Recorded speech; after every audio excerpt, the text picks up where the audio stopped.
Warning! You're about to experience Metamodernism Uncensored, a podcast for diagnosing the cultural rot of the postmodern world and searching for real truth. It's time to question everything, especially yourself. Welcome to Metamodernism Uncensored, the podcast diagnosing our postmodern world and attempting to push through to achieve metamodern synthesis. We have a really intense deep dive for you all today. Yeah, we do. So I want you to imagine a super solemn state funeral in Washington. Right. The flags across the Capitol are lowered to half-mast.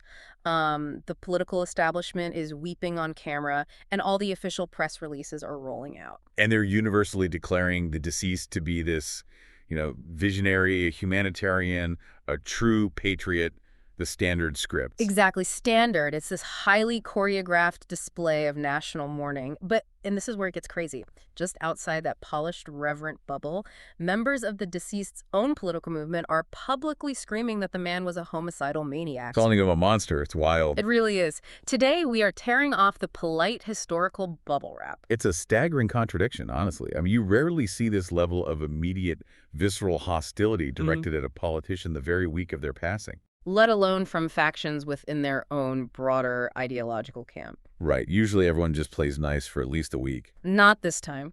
We're doing a deep dive into the deeply controversial legacy of the late Senator Lindsey Graham, who passed away on July 12, 2026, at the age of 71. But to understand the absolute political earthquake his death has triggered, we are completely ignoring the standard sanitized mainstream obituaries. We don't care about those today. We are looking exclusively at the uncompromising, downright scorching critiques coming from the right-wing, libertarian, and the America First factions of his own conservative movement. We have a really fascinating stack of primary sources to unpack for you. Yeah, what are we looking at? So there is a deeply philosophical essay by Jack Hunter in The American Conservative. Okay.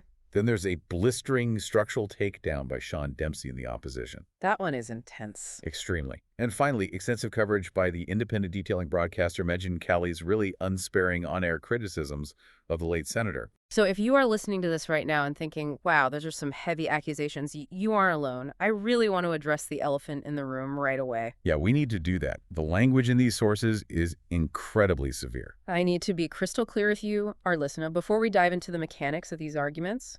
The rhetoric we are about to analyze is highly, highly politically charged. You are going to hear us quote phrases like poster child for endless war and insatiable bloodlust. And please understand that we, as your guides on this deep dive, are absolutely not taking sides here. Not at all.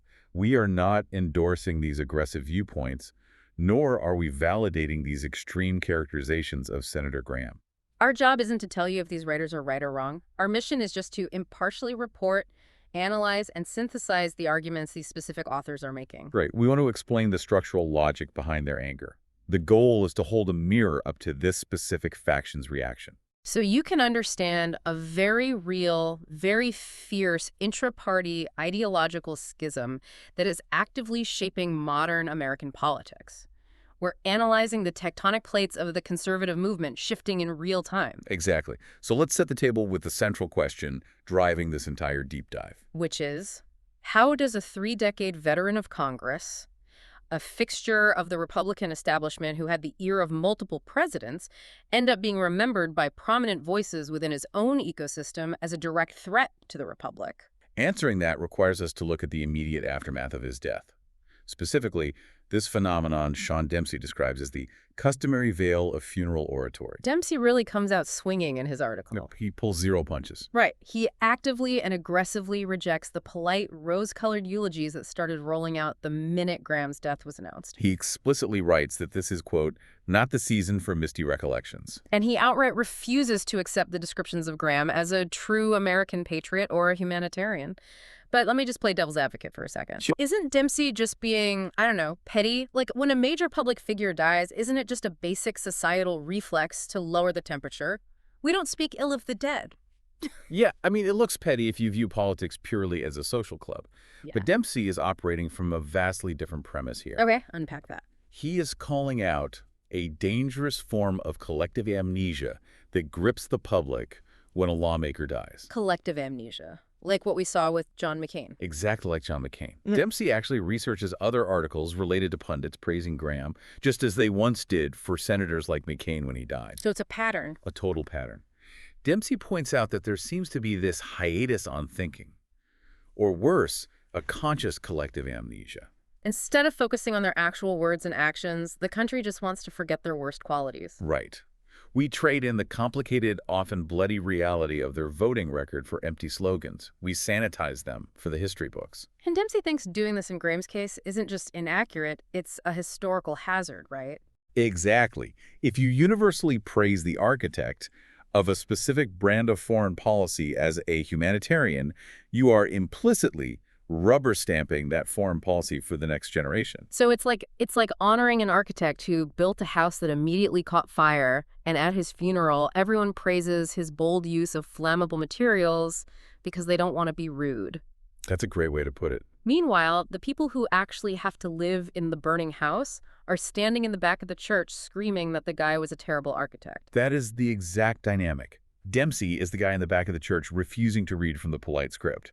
Let me actually just read a part of Dempsey's article aloud right here because it ties directly into the core philosophy of our podcast. Go for it. So Dempsey writes, quote, Graham made America and the world less safe because of his tragic rhetoric and propaganda. He pushed a philosophy of endless propaganda, hatred, death, and war. That is heavy. It is. And it makes you wonder, does Dempsey believe Graham was basically the poster child for postmodern thought in today's 2026 politics? I mean, looking at the text, absolutely. Postmodern politics thrives on this black and white binary. Right. The us versus them mentality. Exactly.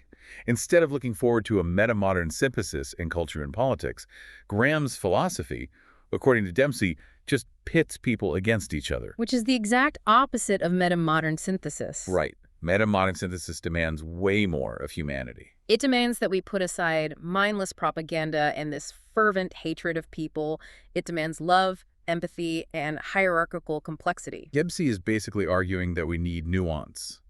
We have to be able to hold two competing truths in our hearts and minds at once. Not just blindly hate and applaud whoever hates the loudest. Right. We can't vie for war like feral beasts. Yeah. We have to evolve beyond these tribal instincts that bifurcate society into who we should kill and who we should love. We must have metamodern synthesis. And that synthesis means discarding and moving past the postmodern philosophy of men like Lindsey Graham. This terrible wrong thinking belongs in the dustbin of postmodern history. Metamodern patriotism requires far, far more of us all. And that's why Jack Hunter's piece in The American Conservative is so vital to this deep dive, too. Yeah, Hunter adds a deeply personal, almost geographic layer to this critique. He isn't just some pundit in Washington. Right, he's a South Carolinian. He was Graham's actual constituent for most of Graham's 3 decades in Congress. And Hunter's political pedigree is crucial context. He notes his own political journey started back in 1996 as a Pat Buchanan conservative. So for anyone who might not remember 90s politics, Buchanan represented the old-school, populist, fiercely anti-interventionist wing of the American right. Meaning Hunter is coming from a faction that has fundamentally opposed Graham's worldview for a quarter of a century. And Hunter builds his critique on a very specific philosophical foundation, what he calls a pro-life perspective. Which is interesting because usually we associate pro-life strictly with domestic debates over abortion. Yeah, but Hunter broadens the definition. He argues that the core tenet of conservatism is the preservation and sanctity of human life. Therefore, humans should never strive for inhumanity in any sphere, and he firmly believes Graham's foreign policy record actively strived for inhumanity. He is taking a domestic moral framework and applying it rigidly to international relations. That puts him on a collision course with Graham's legacy. It creates a fascinating philosophical tension. For writers like Dempsey and Hunter, decorum is a luxury that obscures the truth. Right. They believe that when a politician's decisions deal in life, death, military drafts, and global stability, prioritizing politeness over accuracy is a dereliction of duty. They view this tearing of the veil as an absolute necessity to protect the living from the continuation of those policies. But, refusing to praise a dead politician is just rhetoric. If we really want to understand this visceral hatred, we have to look at the actual gears of the war machine these critics say Graham helped build. And that takes us to his foundational approach to foreign policy, which Jack Hunter describes as the neoconservative blueprint. Let's rewind the tape to the very beginning of his Senate career. Okay, January 2003. Lindsey Graham enters the United States Senate. Just 3 months before the U.S. invaded Iraq. The timing is highly symbolic. Hunter points out an incredible piece of historical trivia here. Oh, about the magazine. Yes. The American Conservative magazine, the very publication Hunter is writing for, was founded just 3 months prior to Graham taking office, specifically to oppose the impending war with Iraq. Wow, so you have these two factions, the Graham-style neoconservatives and the Buchanan-style anti-interventionists, entering the defining conflict of the 21st century at absolute ideological war with one another. We really need to define neoconservatism here, because it gets thrown around as a buzzword. It wasn't just like general hawkishness. No, it was a very specific structural theory about American power. Exactly.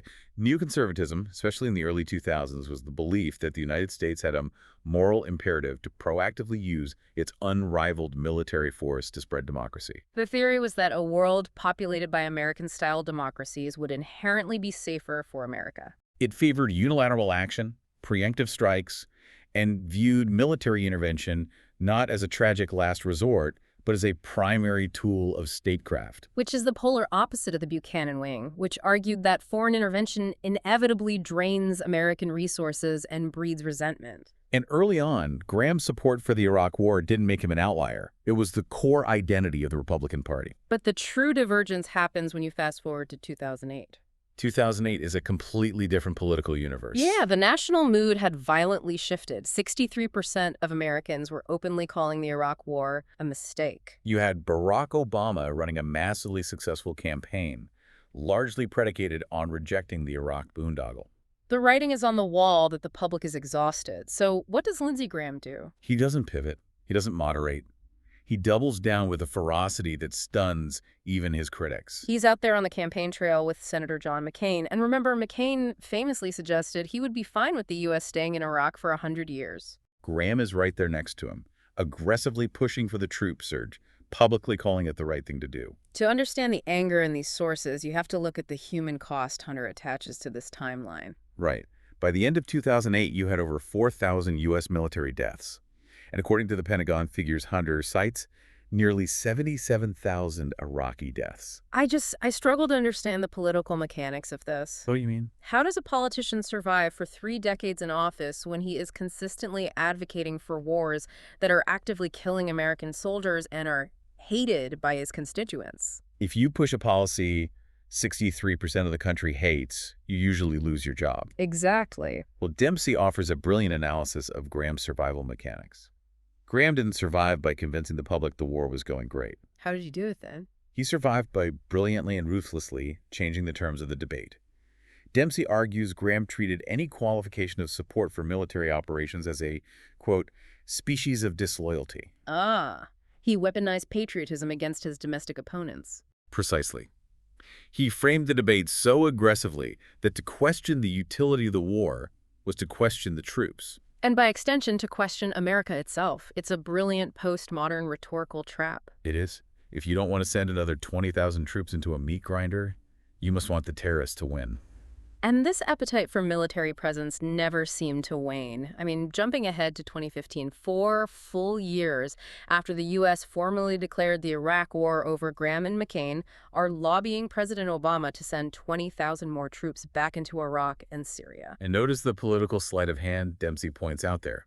When Obama refused to send those troops, Graham went on television and blamed Obama for the mess in the Middle East. He entirely sidestepped the reality that the original invasion was initiated by President Bush and cheered on by Graham himself. It's an incredible deflection, but it relies heavily on fear. We definitely have to talk about how Graham utilized fear, specifically his 2013 comments on Syria. Oh, the ticking time bomb scenario. Yes. He was pushing for U.S. military action in Syria, warning that if America didn't act decisively, terrorists would get a nuclear weapon.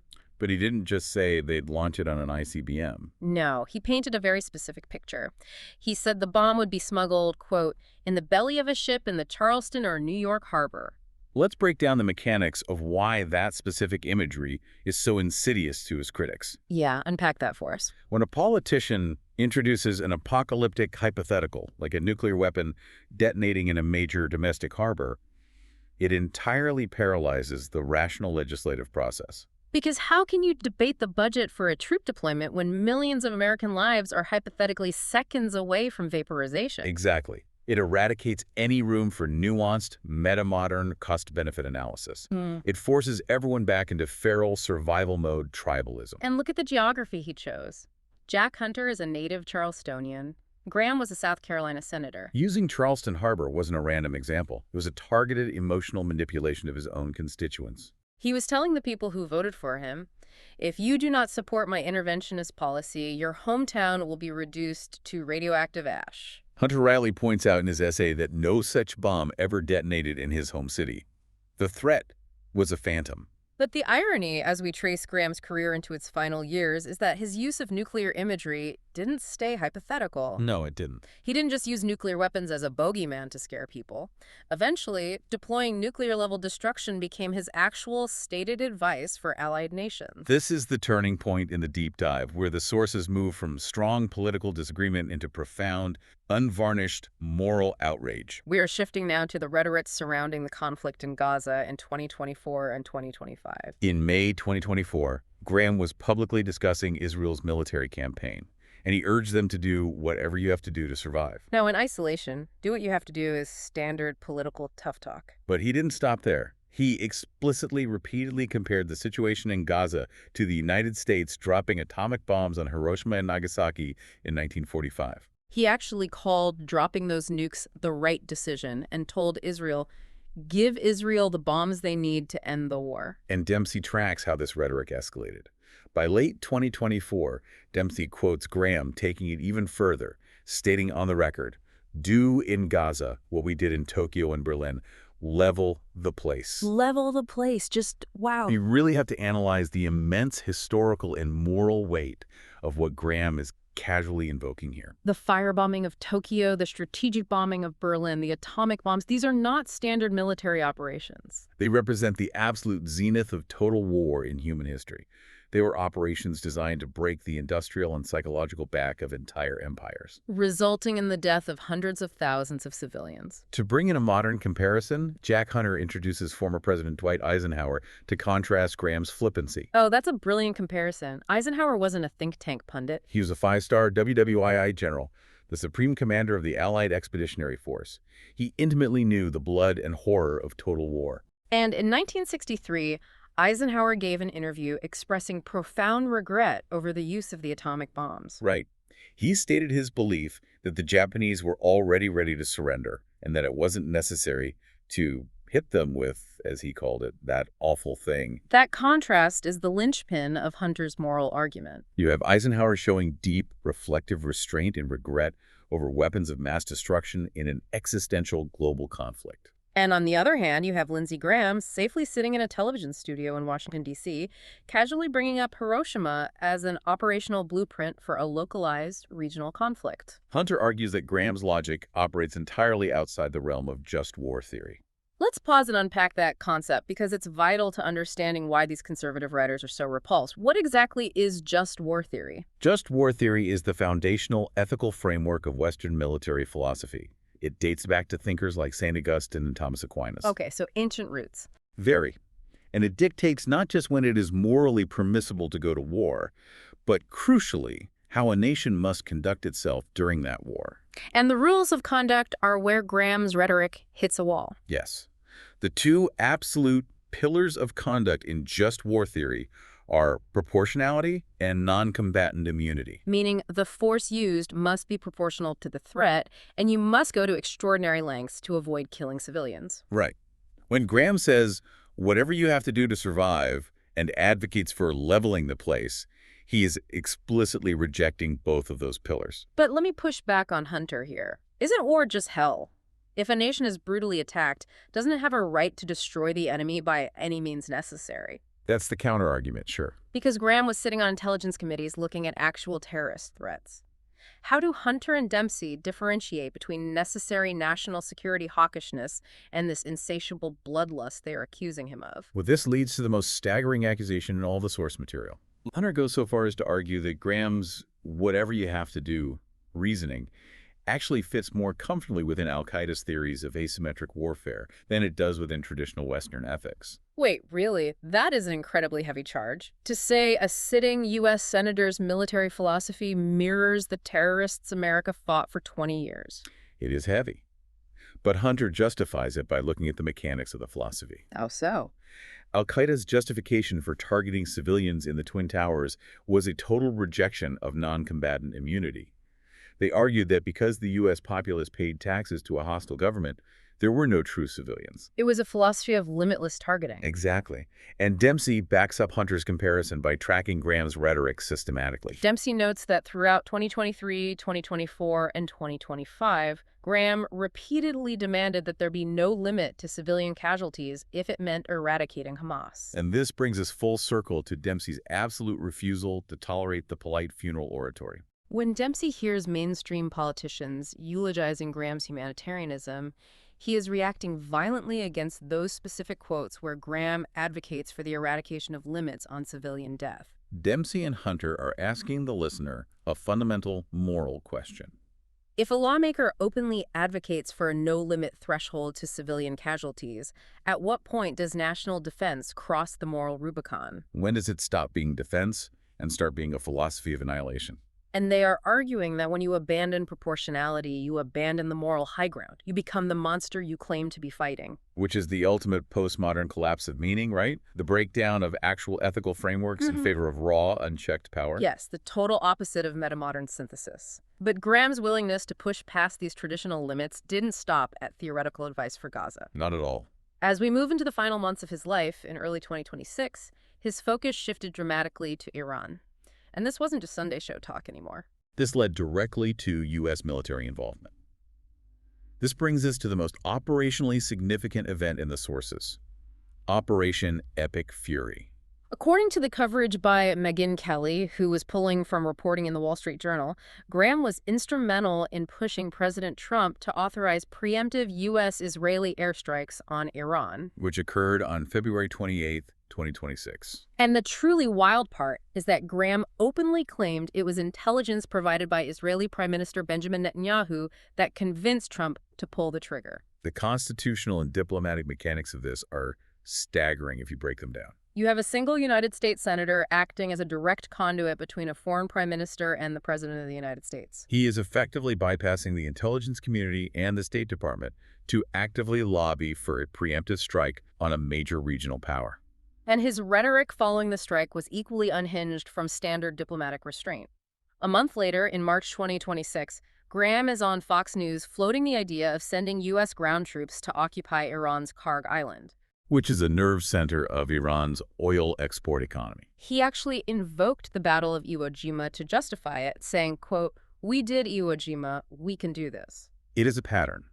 The historical analogies he reaches for are consistently the bloodiest, most devastating battles of the 20th century. Hiroshima, Tokyo, Berlin, Iwo Jima. Right. And Hunter highlights the reaction from conservative commentator Matt Walsh, who was completely dumbfounded by the Karg Island comment. Walsh pointed out the historical reality that taking Iwo Jima cost 26,000 U.S. casualties. Walsh wrote that Graham doesn't care how many Americans die as long as his geopolitical goals are met. We have to analyze the power dynamic here. Matt Walsh points out that Graham had somehow maneuvered himself to become the White House's top spokesman for this brewing Iran war. It forces you to ask a vital question about the structure of American government. Right. How does a single senator from South Carolina wield enough executive influence to act as the primary catalyst for a major Middle Eastern conflict? It's an excellent question, and Dempsey's piece provides the answer by showing that this wasn't a sudden whim for Graham. It wasn't just a spontaneous reaction to a new intelligence briefing. No, this was the culmination of a decade-long systematic fixation on provoking conflict with Iran. Dempsey provides the rhetorical receipts. He shows the long game. In 2015, Graham called the Iran nuclear deal the biggest mistake in American history. In October 2023, he went on camera and warned Iran directly, "We're coming for you." And in January 2026, he called the Iranian leadership religious Nazis. Let's unpack the mechanism of that specific phrase, religious Nazis. Graham was systematically laying the rhetorical groundwork for years, creating a narrative inevitability for war. By branding the Iranian leadership as Nazis, he is employing a very specific psychological tactic. You can negotiate with a rival nation, you can sign treaties with an adversary, but you cannot, morally or historically, negotiate with Nazis. Appeasement of Nazis is the ultimate political sin. So by framing them as such, he painted a picture where diplomacy was fundamentally impossible. Leaving military force as the only logical moral conclusion.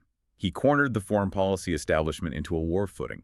But the Iran strike is just one piece of the puzzle. The sources point to a broader, frankly astonishing 24-hour period where Lindsey Graham seemed to just entirely decouple from the U.S. government.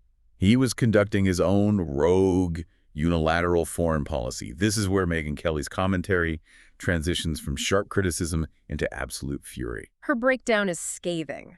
This is the origin of the phrase we warned you about at the top of the deep dive. She publicly dubbed him a homicidal maniac with a bloodlust that is insatiable. And she based this not on his 30-year career, but on what he did in a single day.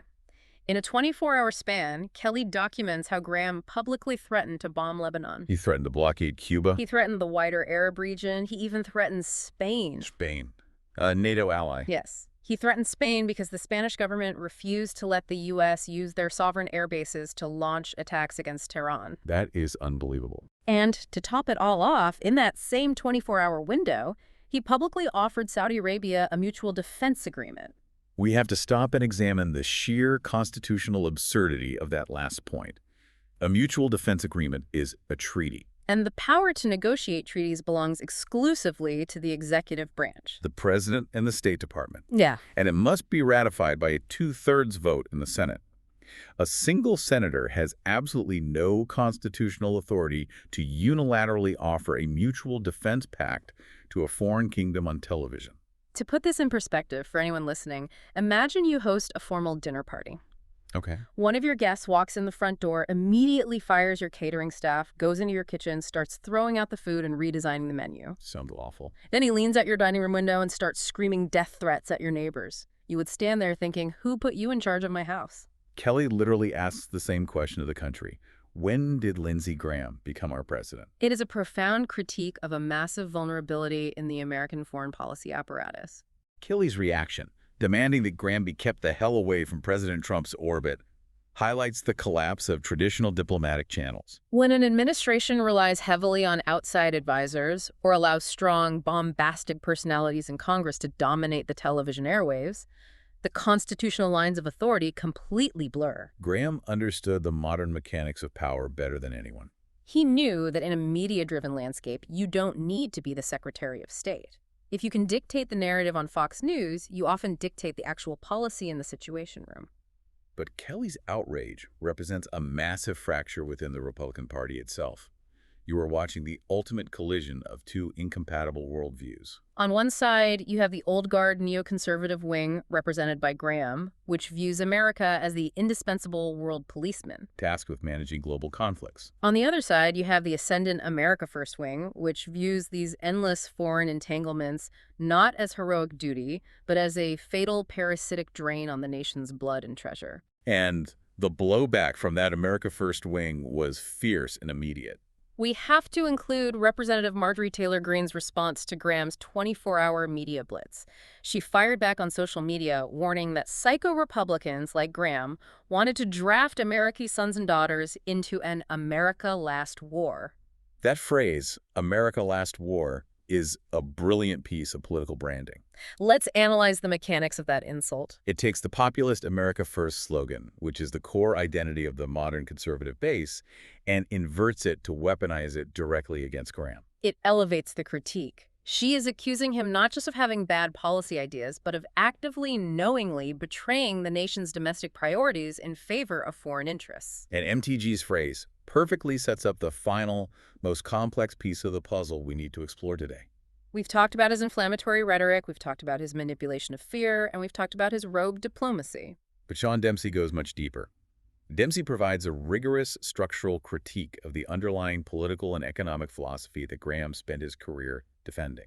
Yes, Dempsey moves beyond the emotional reaction to Graham's television appearances and tackles the actual economic and strategic architecture of his policies. Dempsey argues point blank that Graham systematically placed the interests of foreign allies, specifically Israel, above the strategic and economic interests of the United States. Dempsey brings receipts for this claim. He cites a direct quote from Graham in March 2026, where Graham stated on the record, "I'm not with you, I'm with Israel until my dying day." Megyn Kelly echoed this exact sentiment in her broadcast, noting that Senators Marco Rubio and Lindsey Graham had confirmed that the U.S. struck Iran 100% because of Israel. Dempsey provides a really rigorous historical breakdown of how this philosophy operates in practice. He traces the history of U.S. military subvention to Israel, dating back to the regional conflicts in 1967 and 1973. Let's define that term, because it's central to Dempsey's thesis. What exactly is military subvention in a mechanical sense? Subvention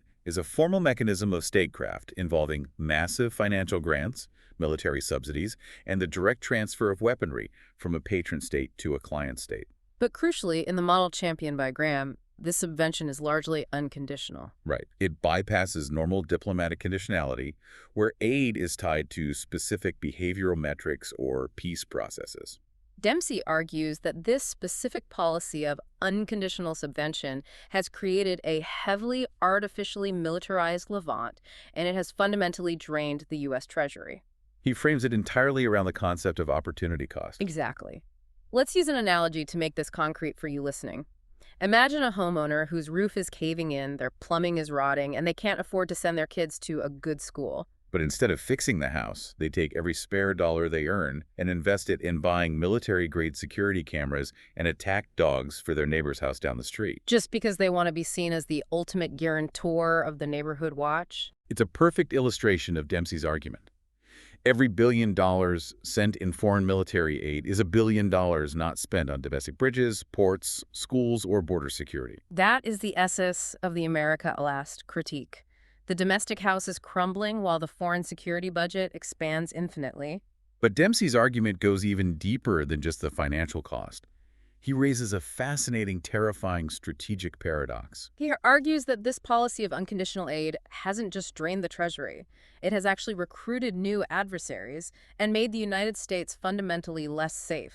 Let's unpack the geopolitical mechanics of that paradox, because it relies on an economic concept called moral hazard. Moral hazard. Explain how that applies to geopolitics. In economics, moral hazard occurs when you remove the negative consequences of a person's risky behavior by insuring them completely. It incentivizes them to take even bigger risks because they know they won't pay the price if things go wrong. Dempsey argues that Graham applied moral hazard to the Middle East. When the United States acts as the unconditional guarantor of an allied nation's defense, supplying unlimited weaponry, regardless of that nation's policy choices, the U.S. removes any incentive for that ally to show diplomatic restraint. Because if you know you are getting the bombs and the funding no matter how aggressive you are, why would you ever compromise with your neighbors? Exactly. The ally acts with impunity. And here's the fatal flaw Dempsey points out. When that allied nation pursues policies that neighboring states find intolerable, the United States inherently inherits all that regional hostility. We become the target because we are the ones fueling the machine. Dempsey writes that constant preparation for crisis hasn't averted crisis. It's merely postponed it, expanded it, and magnified it. We are funding the very instability we claim to be policing. And Dempsey is very clear on how politicians like Lindsey Graham maintain this highly flawed system for decades without facing domestic electoral consequences. It wasn't through persuasion, it was through intimidation. Right. Graham built a structural shield around these policies. Dempsey notes that Graham aggressively vilified any domestic critics as isolationists or fringe lunatics. If a fellow conservative statesman advocated for constitutional restraint or suggested auditing foreign aid, Graham and his neoconservative allies would use their media power to push to primary them, directly threatening their political survival. He enforced ideological discipline through political terror. You either supported the subvention or you were branded a traitor to the cause. But now, with Graham's passing in July 2026, Dempsey's piece isn't just an angry eulogy, it reads like a manifesto for the future. He seemed to be hoping or predicting that the structural shield Graham provided for the neoconservative machine might finally be fracturing. That is the core hope embedded in all of these harsh critiques. Whether it's Jack Hunter, Sean Dempsey, or Megyn Kelly, they aren't just dancing on a grave for the sake of being cruel. They are trying to seize a historical moment. They view Graham's death as the removal of a major load-bearing keystone holding up an interventionist architecture they despise. They are tearing the veil of funeral oratory because they want the entire neoconservative edifice to come crashing down with him. And that ties right back into the core of metamodern synthesis. This isn't just a political shift, it's an evolutionary one. Yes, metamodern patriotism requires far more of us all. It demands we evolve past the visceral, postmodern tribalism of endless war and begin doing the hard work of domestic and cultural synthesis. Okay, let's bring this all together. We spent the last hour looking at a truly intense, almost unprecedented dichotomy presented in these sources. On one hand, you have a powerful 3-decade senator who lay in state, praised by the bipartisan political establishment as a dedicated statesman who cared deeply about American leadership in the world. On the other hand, you have factions of his own party's media and base reviling him in the harshest possible terms as a bloodthirsty monster. A man who prioritized endless foreign wars, ignored just war theory, and drained domestic prosperity at the cost of human life. And if you are listening to this wondering why a debate over a dead senator's legacy matters to your daily life, consider the stakes. This isn't just an academic exercise about reading a harsh obituary. This ideological civil war dictates how your tax dollars are going to be spent over the next decade. It dictates whether the nation is thrust into regional conflicts that could eventually require a military draft, directly exposing your children to the horrors of war. It is a battle over the very definition of patriotism in modern America. Does patriotism mean projecting American military force globally to manage the world? Or does it mean fiercely guarding American resources and lives domestically to rebuild the nation from within? It is fundamentally redefining what it means to be conservative in the 21st century. So, as we wrap up this deep dive, I want to leave you with a final thought to mull over as you go about your day. We spent a lot of time talking about Lindsey Graham acting as a shadow diplomat, bypassing the State Department to threaten foreign nations and push the White House toward military strikes. The 24-hour rogue diplomacy spree. Exactly. Think about the mechanics of that power. If a single senator, armed with nothing but a television camera, an unyielding ideology, and a network of foreign contacts, can exert enough influence to push a superpower into war on a whim, what does that say about the fragility of the checks and balances in the American system? It implies that the constitutional firewalls designed to prevent rash wars have already been breached. It's a chilling thought. Does the true threat to a republic come from its enemies abroad, or does it come from the normalization of endless war and unchecked executive influence within its own halls of power? That's the question we all need to be asking. Thank you for joining us on this deep dive. Keep questioning the consensus, keep looking past the polite eulogies, and we'll get you next time.